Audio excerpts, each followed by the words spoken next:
Seguimos en Romanos 1. El domingo antepasado estuvimos viendo lo inútil de ignorar a Dios.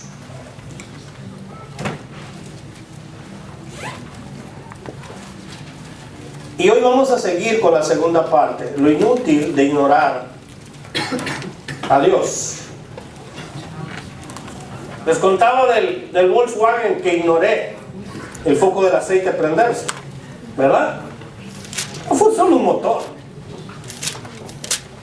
Pero cuando el hombre ignora voluntariamente a Dios, no va a ser un motor lo que está en juego. Es su vida eterna. Eso es lo que está en juego.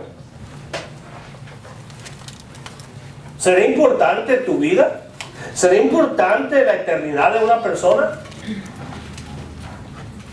Es muy importante. Así que hay cosas que no nos conviene ignorar. No nos conviene ignorar. Son tan importantes y es tan grave ignorarlas. Y cuando hablamos de ignorar a Dios, estamos hablando de que el hombre decide vivir a su manera, como cantaba Sinatra, ¿verdad? ¿Quién será ese? Algunos dicen, ¿verdad? Pues Frank. Todos lo conocíamos por Frank. Pancho Sinatra.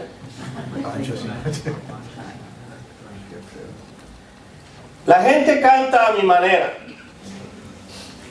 vive a su manera. El problema es que la manera en que vive no es la manera de Dios. No es la manera de Dios. Y hay una manera de vivir de acuerdo a Dios.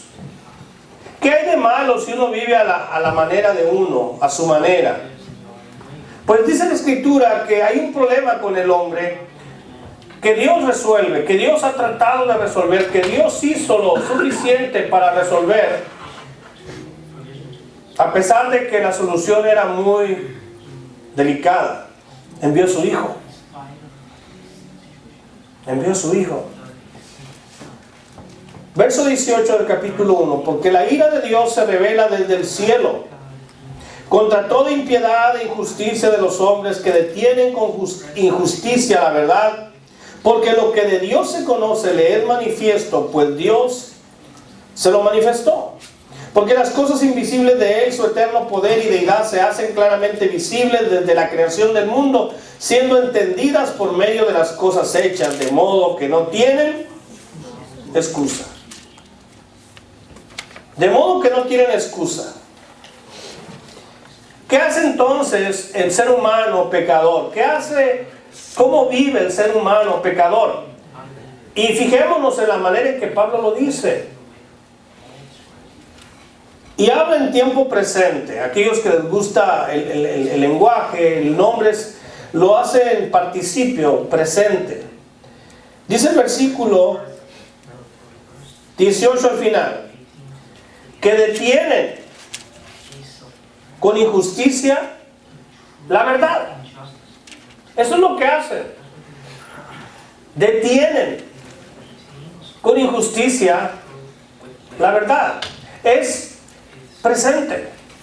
Lo detienen el día de hoy, lo detienen mañana, lo detienen el siguiente día. Cada día detienen con injusticia la verdad. La frenan de su vida y la frenan de la vida de otros. Hay gente que quizás crea y justifique que lo hacen porque no conocen la voluntad de Dios, que no conocen a Dios, por eso hacen lo que hacen. Pero la persona vive en toda clase de injusticia. Unos practican una o practicamos una, otros practicamos otra, pero viven en toda clase de injusticia. Al tal grado que hay personas que piensan que si Dios existe, su ira es injusta. Fíjate. Si Dios existe, su ira es injusta. Es injusto Dios porque el hombre no sabe. Por eso es que hace como hace y vive como vive. Y derramar ira sobre él es injusto Dios. Y Pablo responde a estos pensamientos en forma contundente. No crea que son pensamientos con los cuales el hombre batalla solo hoy. Hace miles de años está batallando con esos pensamientos. A tal grado que culpa a Dios. Como yo culpé a mi abuela un día que se me cayó un refresco. Por su culpa, le dije.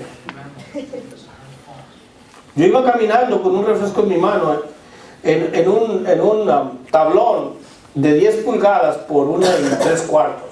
Me gustaba hacer eso. Yo quitaba los clavos y era largo, era como de 20 pies. Entonces lo vi y dije, porque a mí me gustaba mucho correr por los cordones. ¿Ustedes han visto en México esos cordones? Aquí también hay.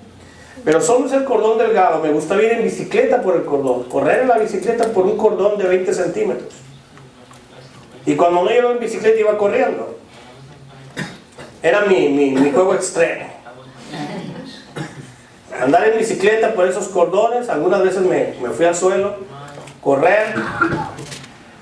Pero también me gustaba correr por los tablones. Y vi el tablón y dije, voy a correr por sobre él. Y empecé a correr sobre él.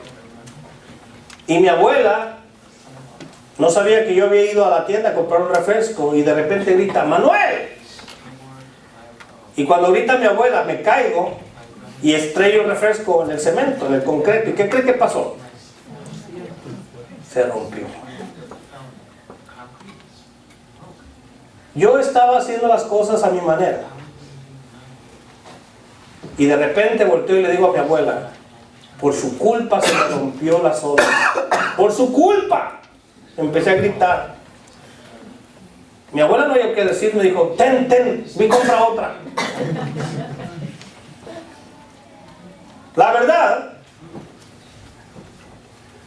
como dice el versículo 20, yo no tenía ninguna excusa. Yo no tenía cómo excusarme de lo que había hecho. Fue mi error, fue mi problema. Yo tuve la culpa. Yo era responsable. Y aún así estaba inculpando a otra persona. Y el hombre hace lo mismo. Inculpa a otros e inculpa aún al Dios que no cree.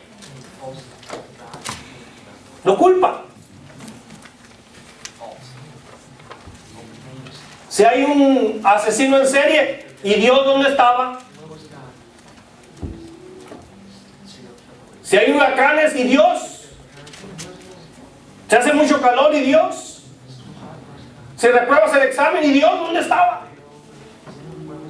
Pues estaba con los que estudiaban. Con ellos estaba.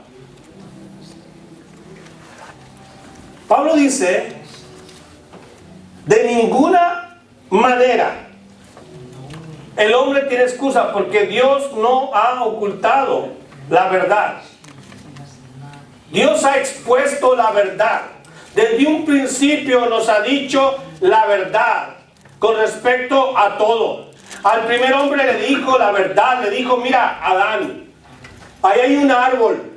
De ese árbol nunca comas, porque el día que comas, de cierto te vas a morir. Pero vino alguien más inteligente para el hombre que le dijo, le explicó, no es que te vas a morir. Te vas a convertir en Transformer. Te vas a transformar en Dios. Vas a ser como Dios, Adán. Empezó a escuchar la mentira. Cambió la verdad por una mentira. Siguió la mentira. Dios no oculta la verdad.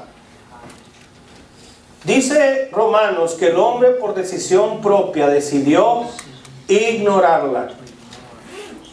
En mis años de seminarista se usaba mucho visitar las casas, tocar puertas y compartir el evangelio. Y había gente, mucha gente, que su principal reacción es, no quiero saber nada, no me diga nada, no quiero saber. ¿Qué estaban haciendo? Rechazando una oportunidad. Y todavía hay gente que escucha la verdad con toda claridad expuesta y la rechaza. Por eso dice Pablo que detienen con injusticia la verdad. Así que es decisión del hombre, no es decisión de Dios. Dios nos da la verdad, pero ellos no quisieron saber nada de la verdad. Usted lea todo el pasaje de Romanos 1:18 hasta el 32 y se va a dar cuenta claramente de esta forma de pensar que lo fue extraviando más y más y más y más y más. Porque si tu rumbo es el norte y caminas en dirección del sur, cada día que camines en esa dirección, más lejos te vas a encontrar del norte. Y mientras más sigamos negando la verdad, mientras más injustamente rechacemos la verdad, cada día nos vamos a encontrar más lejos de ella. No igual, más lejos. Y se nos va a dificultar más volver. Nos va a costar más esfuerzo y nos va a costar a muchos más lágrimas. Entonces, el hombre ha decidido evitar la verdad de lo que la verdad es y de lo que la verdad hace. Lo que ella es y lo que ella hace. En otras palabras, el hombre se trata de librar neciamente de la verdad. Pablo da algunas razones por las cuales el hombre no se puede excusar. Dice el versículo 19, porque lo que de Dios se conoce le es manifiesto. Ahí está la afirmación, salud. Ahí está la afirmación del apóstol de que a Dios se le puede conocer. A Dios se le puede conocer. Lo que podemos conocer de Dios. No podemos conocer todo de Dios, pero lo que podemos conocer de Dios es suficiente.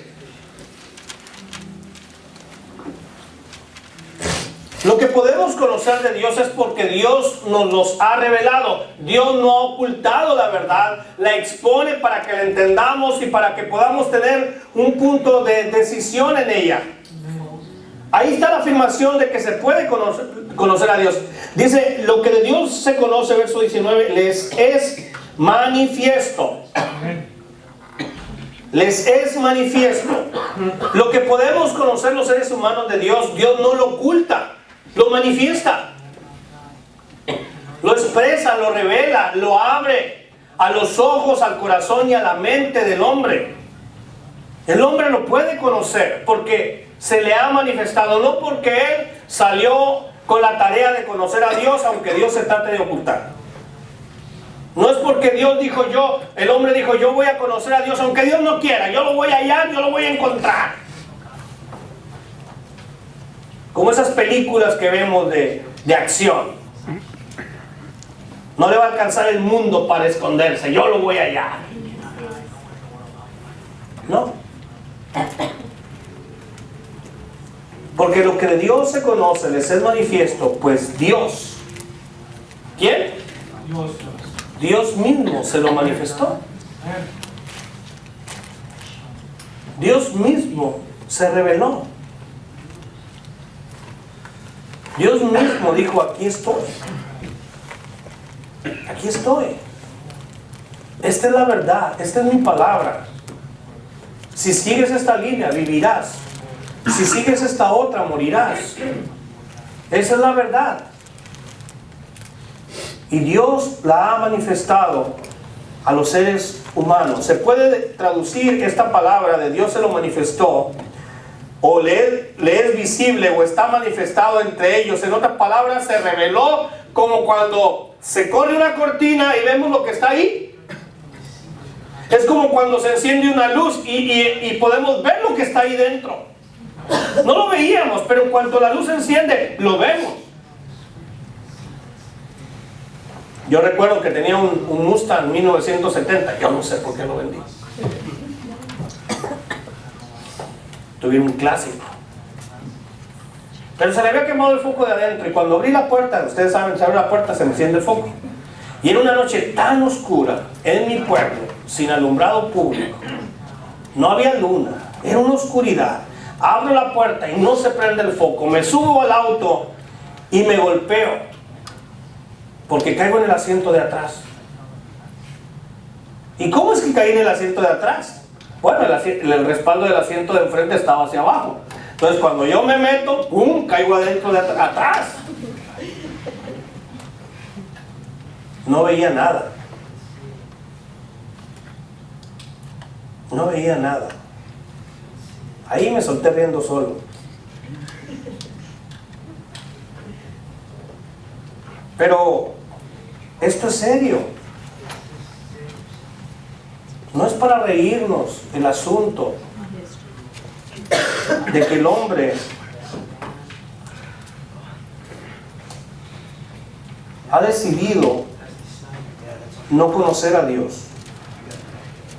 Dios se ha revelado a él. Dios se ha revelado al hombre. ¿Dónde? ¿Cómo? Porque Dios obra. Dice Romanos que Dios obra. Dios manifestó, reveló a los hombres todo lo que se puede conocer de Él. Y lo empezó haciendo en la creación. Las obras de Dios. Las obras de Dios cuentan de Dios.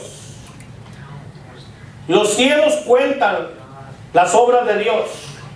El firmamento anuncia la obra de sus manos. Ellos cuentan de Dios. El firmamento, el universo, la creación, la tierra, los planetas, nuestro sistema, etcétera, etcétera, lo grande y lo pequeño, cuentan acerca de Dios. Entonces, ¿qué cosas cuentan de Dios? Verso 20. Dios revela las cosas invisibles de Él. ¿Cierto? Verso 20.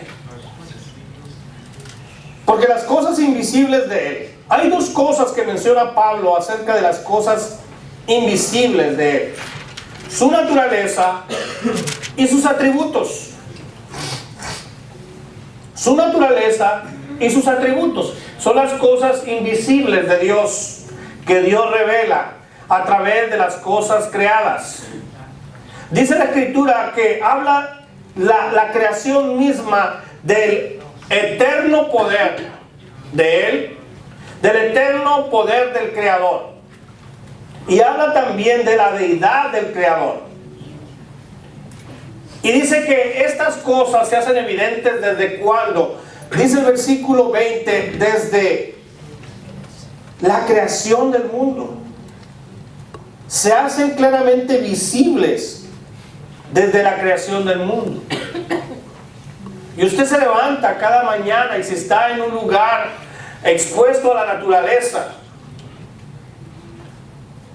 cuando salimos de casa y vemos casas iguales todas, no podemos ver eso. Cuando salimos un poquito a la montaña y vemos los cielos estrellados, que aquí no los vemos. Cuando vamos y vemos esos bosques o ese mar, entonces nos damos cuenta y estamos más cerca, no de la creación del hombre, de la creación de Dios. Y la creación cuenta la gloria de Dios. Dice que Dios se ha manifestado desde la creación del mundo. Se hacen, dice, claramente, no dice borrosamente, se hacen claramente visibles. Usted ve ahí a Dios. ¿Qué es lo que vemos de Dios en la creación? Su eterno poder y su deidad se hacen claramente visibles. Qué afirmación tan clara y valiente del apóstol Pablo. Se hacen claramente visibles. Así que desde que Él creó todo, se ven sus atributos invisibles en la creación. ¿Qué atributos? Aquellos atributos que lo declaran Dios. Lo declaran Dios.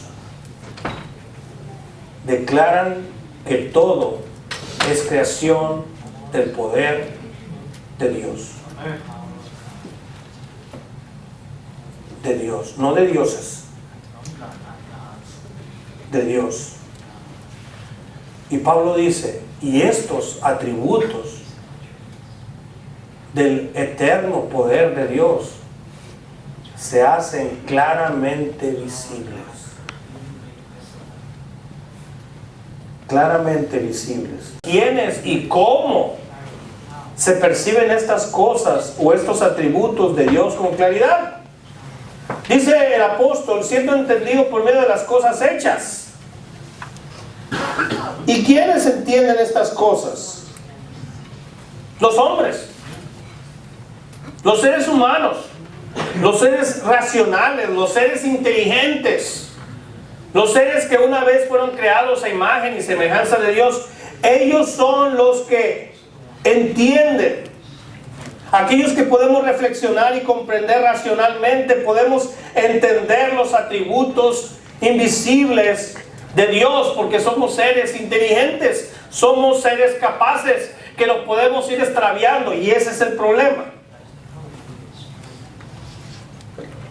¿Y cuál es la base de esa comprensión? ¿Cuál es la base de ese entendimiento claro del cual habla el apóstol Pablo? Pablo dice, por medio de las cosas hechas. Así que cuando usted ve un rascacielos, no dice, wow, qué poderoso es Dios. No, eso lo hizo un hombre.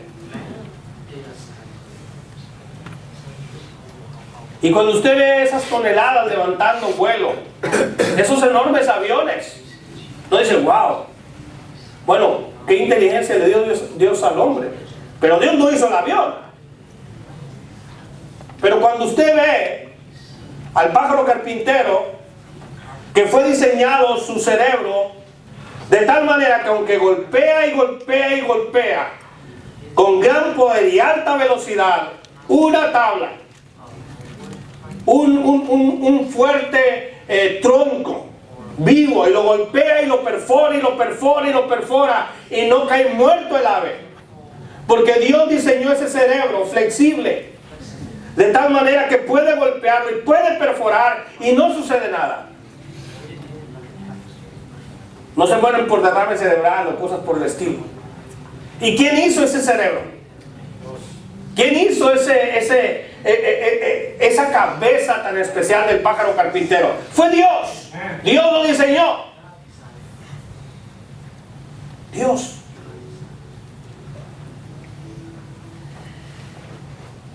Entonces,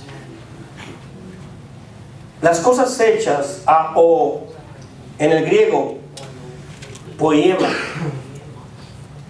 La palabra poema significa lo hecho, la obra, la creación.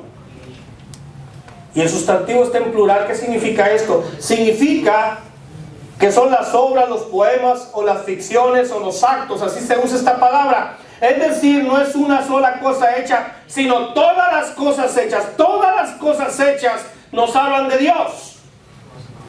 Todo lo hecho nos habla de un creador todopoderoso. Todopoderoso. Así que las obras, o la creación, o la naturaleza, ¿de qué cosas invisibles de Dios nos cuentan a los seres humanos inteligentes y racionales? Dos cosas. Nos hablan de su eterno poder.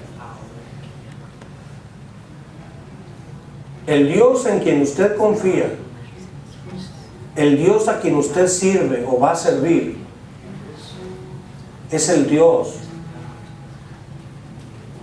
del poder eterno. Pero a veces el Dios que alabamos parece que no tiene poder, o parece que ya se le acabó. porque lo alabamos, que no parece el Todopoderoso. Lo servimos, que no parece el Todopoderoso. Lo obedecemos como si no fuera todopoderoso. ¿Cómo es el Dios que la misma naturaleza dice que es absoluto y eterno en poder? No está delante de un diosito.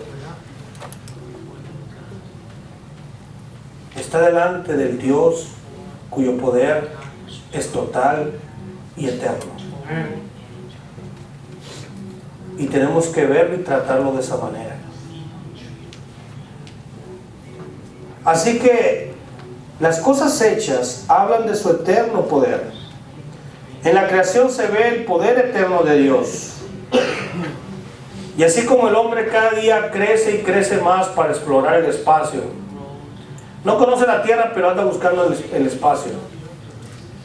Así como el hombre se hace más y más hábil para salir y explorar el espacio, así debería de crecer en su conciencia del poder de Dios. Pero cada día el hombre es menos consciente del poder de Dios. Menos. ¿Y usted y yo cómo somos? Y la segunda cosa que la naturaleza nos revela de lo invisible de Dios es su deidad. Así que no es un alien Dios, no es un alienígena que viene por ahí de otro lugar, un poco más avanzado que nosotros. No tiene una cabeza así medio rara, dedos largos. No es así Dios. Nadie lo creó tampoco. Él es eterno. Como nosotros somos finitos, no entendemos lo que es alguien eterno, ¿verdad? No lo entendemos, porque nosotros somos limitados de vida y de entendimiento. Así que la creación misma nos dice que hay un Dios, que el ser creador de todas las cosas es ni más ni nada menos que el único Dios. El único Dios. Ese creador ha demostrado su poder ilimitado al crearlo todo. Es el Señor, el Dios supremo, que los hombres deben de no ignorar, sino tomarlo en cuenta en todos sus caminos. Es un terrible problema, es un error muy grave tratar de ignorar a Dios.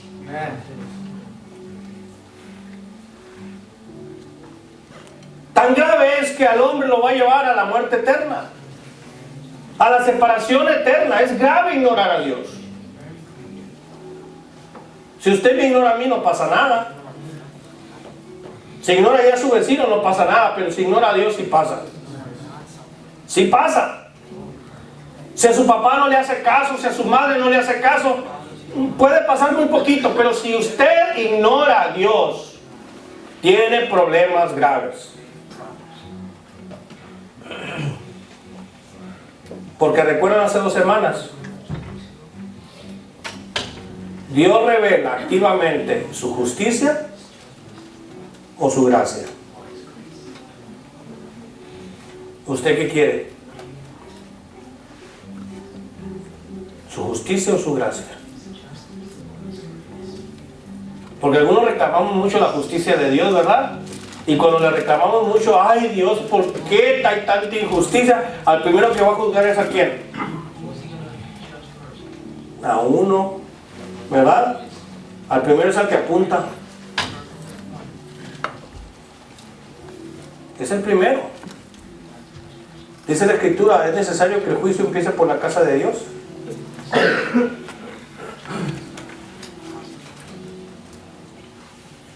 Es necesario que entendamos que los que tenemos que andar en justicia primeramente somos nosotros.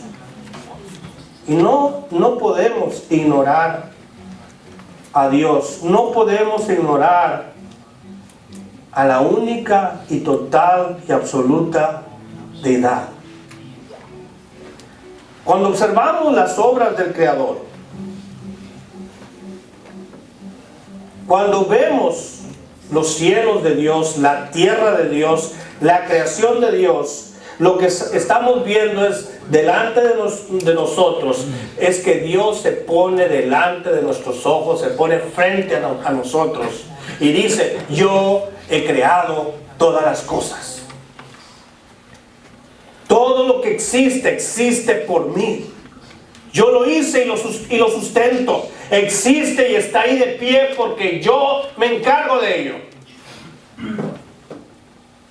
Se pone frente a nosotros un Dios vivo. Y como consecuencia, dice Romanos 1:19, el hombre no tiene excusa.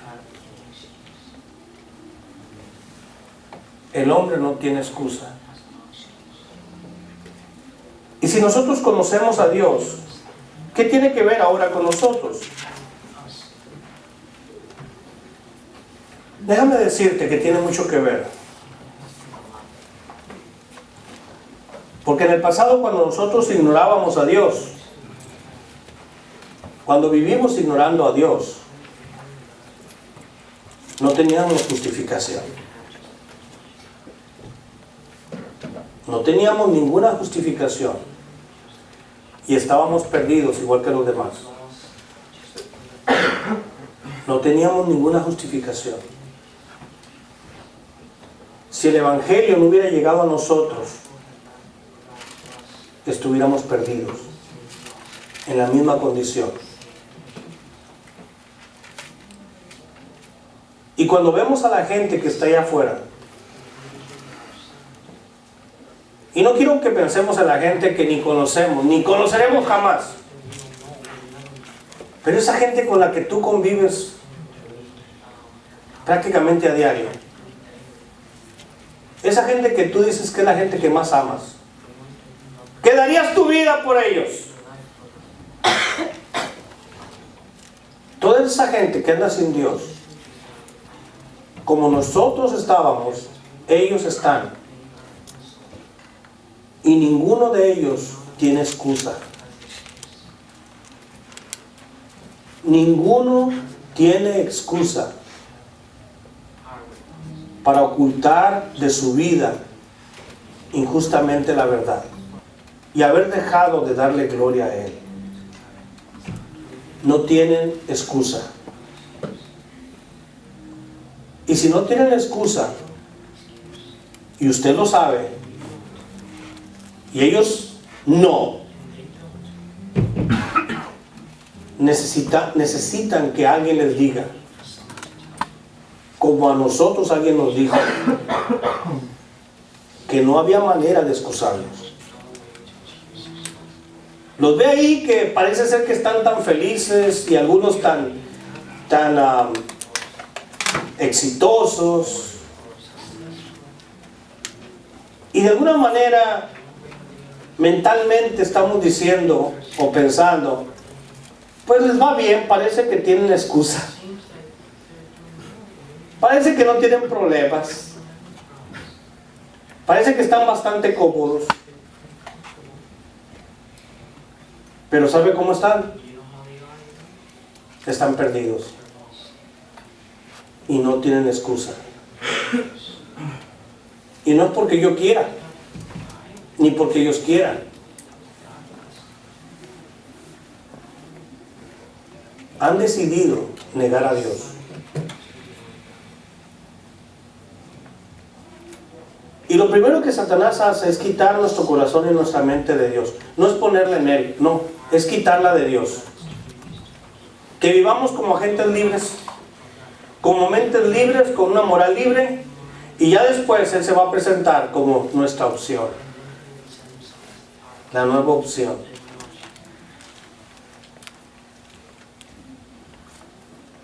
Lejos de Dios, somos presa. La gente necesita, y por eso estamos queriendo abrir nuestros hogares. La gente va rumbo al infierno. No hay freno para él fuera de Dios. La gente va rumbo al infierno y nadie se podrá parar delante de Dios diciendo, hey, yo sí tengo una excusa. porque nadie la tiene. Y si no llega el Evangelio a ellos y confían en Dios, van a perecer, como nosotros íbamos a perecer. El hombre sin Dios no tiene excusa. Y usted y yo tampoco tenemos excusa para no compartirles el Evangelio. Tampoco tenemos excusa. Tampoco. Tiene que llegar un momento donde el Evangelio se presente, porque la fe viene por el oír.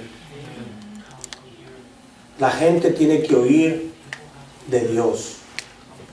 La gente tiene que oír de Cristo. La gente tiene que oír de su Salvador. La gente tiene que buscar a Dios, porque Dios ya se ha revelado. No hay excusa para nadie.